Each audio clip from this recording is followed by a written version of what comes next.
Este es el momento en que hemos dado de llamar el micro de cavia sin cavia. Claro. Y además vamos a decir que probablemente lo echemos. Lo echemos, sea expulsado de este micro, entre otras cosas porque nos da mucha bronca que nosotros estemos trabajando. Envidia, básicamente. Porque nosotros estamos trabajando y él nos manda fotos de Brasil. De playa, de mar, de sombrillas. Y eso nos parece una enorme injusticia, claro, básicamente para con nosotros, ¿no?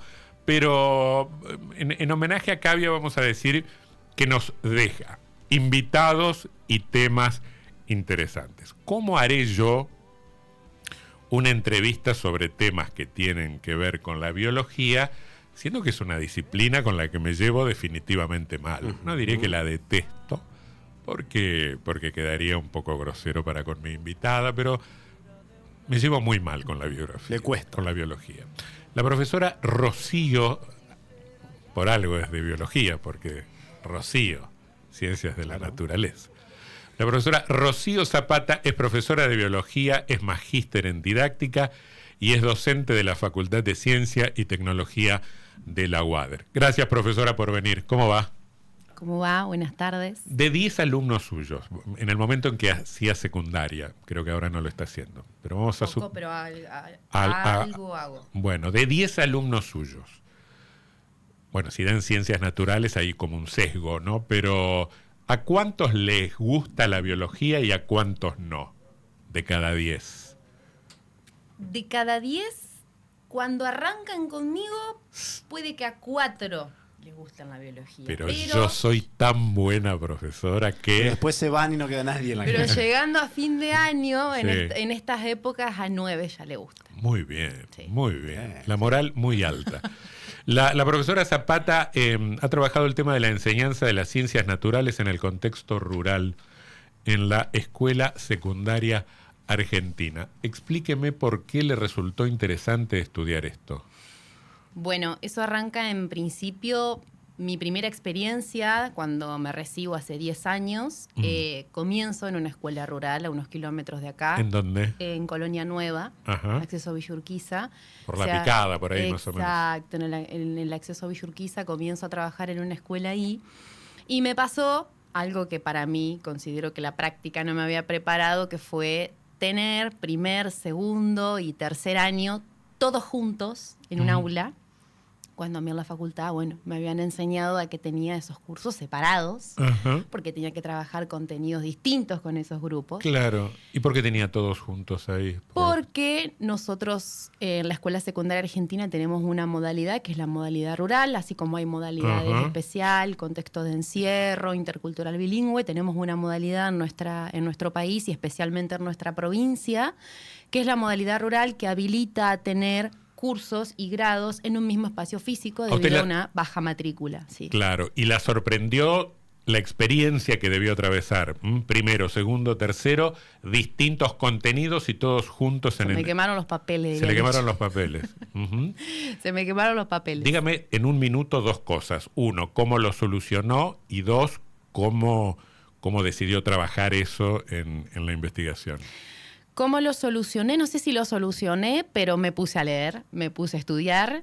Y además de ponerme a leer y ponerme a estudiar, fue darme cuenta que no había mucho para leer y no había mucho para estudiar. Claro. Y dije, bueno, tengo un tema de tesis. Clarísimo, clarísimo.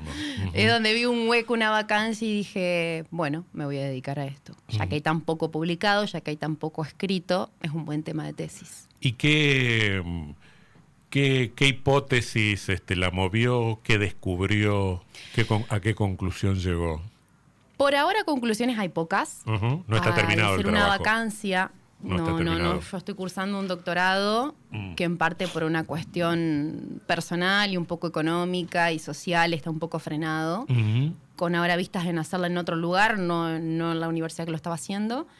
Y por ahora conclusiones hay pocas, sí que hay mucho trabajo para hacer, que hay mucho laburo para hacer de por medio y que, bueno, al ser un campo que está muy inexplorado, es más lo poco que voy encontrando con un equipo también en la facultad que me acompaña y que participa conmigo. ¿En cuál facultad? ¿La de Ciencia y Tecnología? En la Facultad de Ciencia y Tecnología tenemos un equipo de investigación que cerró el segundo año de indagación sobre esta temática. Entonces, conclusiones hay pocas. Sí hay algunas aristas en cuanto a lo que a mí me pasó, porque voy a ser autorreferencial, de llegar a la escuela y no saber cómo afrontar esa situación, es una vacancia en la formación docente. Es decir, se nos queman los papeles porque no estamos formados ni trabajamos con experiencias previas bajo esa modalidad. Sí hay mucha más experiencia en el nivel primario. Nosotros tenemos, por ejemplo, las maestras de escuelas rurales, sí que tenemos la formación, por ejemplo, en la Escuela Almafuerte, pero lo grosso de experiencia, de marco teórico y demás es en el nivel primario, en secundaria muy poco. Así que alguna de las aristas es que sí, que nos cuesta mucho y que es por una falta de formación. Yo no podría ser docente, ¿no? Carezco de todos los... ¿Lo fue usted? Sí, pero mal docente. Carezco de todos los atributos para ser bueno. Sería un mal docente, ¿no? ¿Qué sería un mal docente? Bueno, ya lo discutiremos en otro momento. Pero yo lo solucionaría...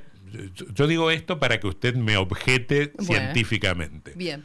Yo lo solucionaría desde el sentido común. Llego, digo buen día, y están los de primero, los de segundo y los de tercero. Entonces yo digo, a ver, mocosos de primero, se juntan en aquel rincón. Los de segundo van al fondo y los del tercero van acá. A usted, el primer grupo, las partes de la planta, el tallo, la raíz. Usted, el sistema reproductor, y a los del tercero, genética de Mendel y los alelos dominantes y los alelos recesivos. ¿Sería esa la mejor solución? Puede ser una solución. Ahora, si vos querés generar aprendizaje, que es para lo que te pagan. Y se supone, ¿no? No. No, ¿por qué? No, porque primero que hay una cuestión de tiempos, que de tarea docente, de rol, que te vas a dar cuenta que te van a estar preguntando cosas. No se puede cosas. dividir por tres el docente. No hay tres profes, hay uno solo y te van a preguntar los de primero y los de segundo y te vas a dar cuenta que se te pasó la clase y que no trabajaste nada. Y segundo, que te vas a perder de cosas muy interesantes si vos tomás una problemática en común, lo problematizás y lo vas trabajando. Por momentos, con los de primero, con los de segundo y con los de tercero. Pero tiene que haber una apuesta en común. Porque el estudiante de tercer año le puede enseñar un montón de cosas al de primero. Si yo los separo, me pierdo de algo que a mí me da esa situación de tenerlos a todos juntos. Macanudo, parece una respuesta integral. ¿Te lo vendió? No, me lo vendiste re bien. Parece una respuesta integral al problema. La pregunta que me surge es, al final del día, o mejor dicho, al final del cuatrimestre o al final del año, ¿qué garantías tengo de que los contenidos de primero están en la cabecita de los chicos de primero, los contenidos de segundo están en los de segundo y los contenidos de tercero están en los de tercero? Una buena evaluación. En proceso, no un examen escrito antes de que termine el trimestre. A ver, ¿cómo sería eso? Trabajos, informes, criterios de evaluación bien claros, que ellos sean conscientes y que sepan de lo que vos estás buscando que aprendan. La gestión del error es clave. A lo que voy es que yo estoy diciendo algo que también es válido para cuando tenemos grados y cursos separados. Es decir, lo bueno de la enseñanza rural, que los que estamos en ese tema es donde vemos una arista, y muchos autores lo dicen, es que sería el modelo ideal para una escuela, ¿sí?, en donde tengo los grados separados o los años separados. Porque eso yo lo tendré que hacer con un estudiante de la misma forma. Yo tendría que hacer una evaluación formativa siguiéndolo paso a paso con lo que va haciendo, teniendo indicadores de si aprende algo, cómo lo aprende, entonces, la gestión del error. Entonces, ¿cuál es la particularidad? ¿Cuál es la novedad? La novedad es qué temas se problematizan. Porque en las escuelas rurales tenemos contextos, tenemos problemáticas que son muy particulares de esa modalidad. Los estudiantes tienen un montón de conocimiento, ni hablar en biología, ¿sí?, del clima, de la cosecha, de los animales. Ellos llegan a la escuela y vienen de darle de comer a las vacas. Claro. Ellos trabajan en el campo. No hay que dibujarle una ubre para que sepa. No hay que explicarle que es un parto, porque seguramente han estado en varios. Claro. Hay material natural que yo, si tengo que enseñar en una escuela de ciudad, la tengo que gestionar. Bueno, un corazón, a ver, le pido a ver si consigo en una carnicería. Ellos traen el material natural a la escuela. Y si no lo traen, yo salgo al patio y seguramente, pasando el alambrado, tengo un montón de recursos naturales que tengo que aprovechar. Pregunta, esa particularidad de los cursos acumulados en una sola aula, ¿es el eje de su investigación o es esto último que usted me dice? Y digamos? hay tanto para saber que no sabemos por dónde agarrar. Claro, porque esa era la pregunta que venía, digamos. Sí. ¿Cómo influye el contexto, el medio ambiente Muchísimo. En la enseñanza particularmente de la biología? Muchísimo. A mí me interesan mucho las problemáticas ambientales. Uh-huh. Es decir, los modelos productivos, ellos están muy atravesados por los modelos productivos de sus propios familiares. Tradicionales, por decirlo de algún modo. Obvio, sí. Todavía a mí no me ha pasado en la experiencia y no he tenido contacto con estudiantes que los familiares o los padres puedan producir de una manera ecológica, de otra forma, alternativa. Perdón, ¿usted dónde nació? Nací en Colonia Nueva. Nació en Colonia Nueva. ¿En dónde está esa escuela?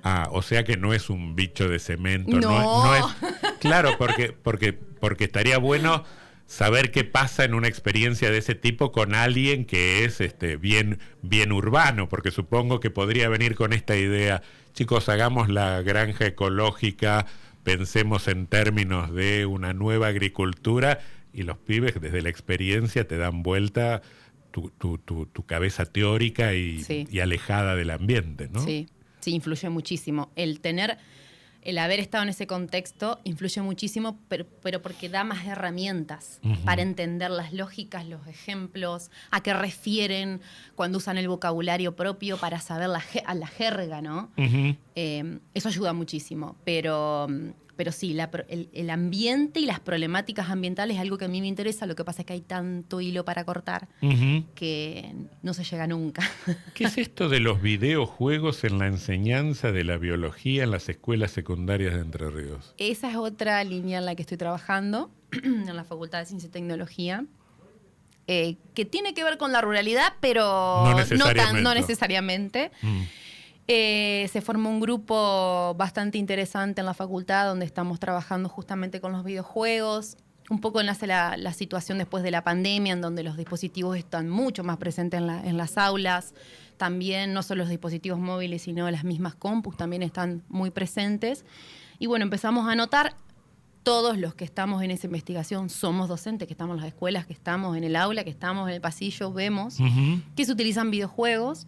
Pero esos videojuegos que se utilizan en realidad no promueven un aprendizaje significativo. Está hablando del videojuego común al que se inclina el chico por propia iniciativa. El videojuego educativo. Videojuego educativo. Exacto. ¿Qué es el videojuego? ¿Qué existe? ¿Dónde existe? Yo ni sabía que existía el videojuego educativo. Hay videojuegos educativos que están creados específicamente para enseñar. ¿Y quién los hace? ¿Una empresa privada? ¿El Ministerio de Educación? ¿Cómo funciona esto? Ahí está la cuestión. Hay muchos videojuegos en línea que los muy pocos son gratuitos, la mayoría se pagan, ¿sí? Se producen muchos afuera, muchísimo afuera. ¿Son buenos? Sí, son buenos. Son buenos. Son buenos, pero son hechos para estudiantes de otro país, no para los nuestros, y menos de nuestro contexto. Hago la contextualización de nuevo. No tienen la lógica de un videojuego tradicional. Tienen la lógica, sí, porque cuando uno pregunta a un programador que tiene que tener un videojuego, lo define en los términos de un videojuego que juegan nuestros estudiantes en la casa. Que tenga una interactividad, que se pase de un nivel al otro, que sea que lo motive al adolescente a seguir jugándolo, que genere esa sana competencia. Pero cuando hablamos de videojuegos educativos, tienen un propósito educativo. Un fin distinto. Un fin distinto. No solo entretenimiento. Pero la mitocondria produce energía acá y en la República Checa.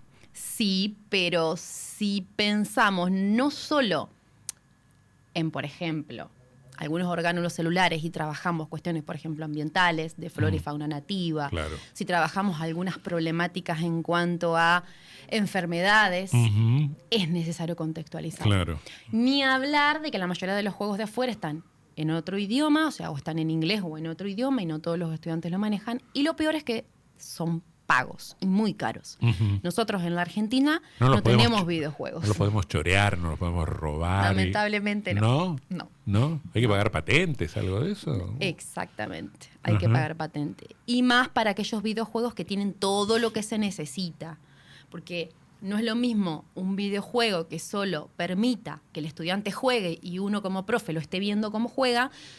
Hay videojuegos que al docente, sin estar mirando la pantalla del estudiante con la mano, te dicen cuántas veces jugó, cuántas veces se equivocó, en qué parte se trabó, qué le falta para seguir en el siguiente nivel, a qué hora jugó, cuántas veces volvió a jugar. ¿En clase o fuera de clase? En clase o fuera de clase. Ajá. Y esas métricas y esa información, que sería la forma de evaluar el impacto de ese videojuego, solo son en los pagos. ¿Qué tanto se utiliza en la Argentina este recurso, el videojuego? Nada, porque no hay. Nada. ¿Y los juegos tradicionales? ¿Juegos de mesas? ¿Juegos de mesas educativos? Nuestra investigación es específicamente de videojuegos. Nosotros lo que empezamos a ver es ¿Pero que hay experiencias de juegos de mesas aplicados en educación y demás? no hemos investigado sobre eso. De videojuegos en sí, nosotros casi no tenemos en el país. Sí hay proyectos muy interesantes, por ejemplo, en Chile, que el ministerio los ha financiado en su momento y que están pensados con la lógica que nosotros apostamos a que un videojuego realmente enseña, pero no hay. No hay antecedentes y por esto mismo de que son pagos. O sea que todavía conclusiones no tenemos en ninguna de las dos investigaciones. Tenemos una conclusión ¿cuál? en el de videojuegos de que la mayoría de los docentes no tiene claro que es un videojuego. Cuando uno le pregunta por un videojuego, responde... pero si no es un recurso que esté a mano, no, responde, tiene lógica. No, responde o piensa que un videojuego es, por ejemplo, un Kahoot, que es unas preguntas que uno va puntuando en el celular y le pone como verdadero o falso. Y en realidad eso no es un videojuego. Eso es una actividad tradicional digitalizada. Me hace acordar al cerebro mágico. ¿Usted conocía el cerebro mágico? No. ¿Usted conoció el cerebro mágico? No. Somos muy jóvenes. El cerebro mágico eran dos grandes tableros que tenían así, un tablero y un tablero, que se ponían dos hojas encima, hojas agujereadas, con 4 agujeros, 4, 4, 4 y 5 filas, ¿no? Y había una conexión eléctrica, entonces siempre el casillero yo lo vi alguna vez. el casillero Sí, A1 siempre coincide con el F7. Entonces tenías una planilla de biología, una de deporte. Entonces, ¿cuál es el animal más alto del planeta? La jirafa. Entonces hacías así, Y triqui, ponía la y luz. se encendía la lucecita. Pero sigue siendo son preguntas cerradas. ¿Qué animal es el más alto? ¿Qué animal es el más lindo? Este es el juego educativo del paleolítico, digamos, ¿no? De su época. De mi época. Claro, pero en ese momento seguramente la forma de pensar la enseñanza y el aprendizaje era de esa forma. El problema es que ahora hay otras formas de pensar la enseñanza y el aprendizaje, pero siguen apareciendo esos juegos de responde verdadero o falso, cuántos metros tiene el intestino. Ajá. Cuando eso con solo googlearlo el estudiante en 2 segundos tiene la respuesta. Sí, qué sé yo. Ahí está, el pibe de 14, 15 años te dice, la inteligencia artificial me lo dice. Bueno, se supone que la escuela debe enseñar a pensar, a tener un pensamiento crítico, a formular buenas preguntas. De ahí se trata. Algo más que el dato frío, duro, ¿no? Eso es lo que buscamos. Bueno, así que por ahora no tenemos conclusiones en las experiencias de la enseñanza de biología en medios rurales, pero tenemos más o menos un caminito en el terreno de la utilización del videojuego en la biología o en general. En biología específicamente. En biología específicamente. Solo en eso. Lo que no nos da el tiempo para el resto. Lo que sabemos es que no sabemos nada. Esa sería más o menos. Que eso es lo más importante. Claro. Que falta mucho, mucho camino para hacer. Claro. Y no sé si hay políticas públicas al respecto, ¿no? En cuanto a... En eso, en la... No sé, capaz que es un recurso que me viene acá la presidenta del Consejo de Educación y me dice, mirá, el videojuego no es una herramienta que nos interese porque lo hemos estudiado por esto. Capaz que... Sí, sobre videojuegos nosotros tenemos un grupo de investigación en donde tenemos un financiamiento mínimo, pero tenemos un apoyo que nos da espalda también para trabajar.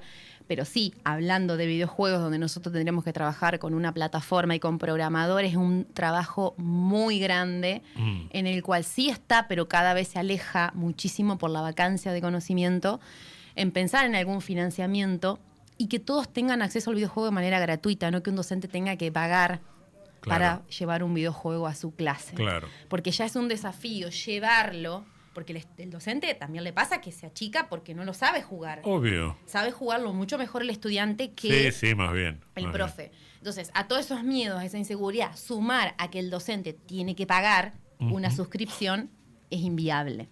Entonces, pensar en un videojuego que sea gratuito y que también haya un acompañamiento en, bueno, no tengas miedo, nosotros te enseñamos cómo, te ayudamos, porque no hay una única manera.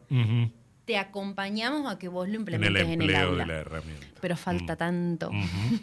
No digo que es imposible, pero falta un montón. La profesora Rocío Zapata, profesora de Biología, magíster en Didáctica, docente de la Facultad de Ciencia y Tecnología de la UADER y estudiando un par de temitas bien interesantes. Profesora, gracias por haber venido. No, gracias a ustedes por la invitación. Por favor. Un placer.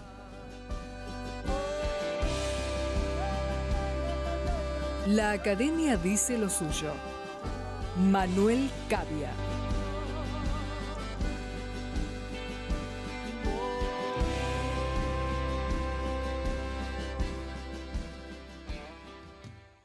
Mudarse, qué tema.